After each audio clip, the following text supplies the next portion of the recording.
এখানে মেথি শাক আছে, মেথি শাকটা ভালো করে বেছে নিয়েছি। আর এখানে বেগুন আছে, বেগুন আর মেথি শাকের রান্না করব।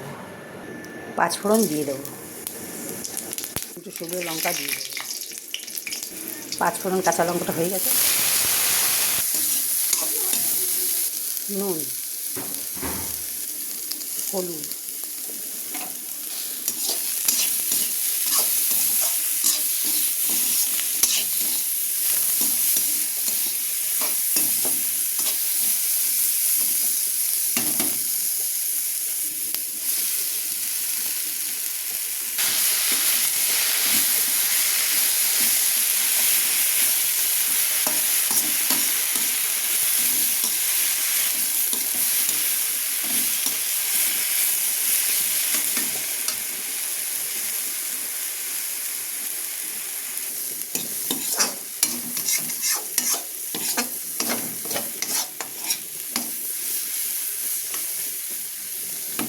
হয়ে গেছে।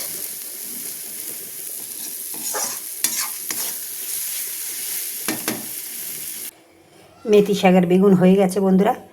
তা কেমন লাগলো কমেন্টে জানিও। ভিডিওটা দেখবার জন্য ধন্যবাদ।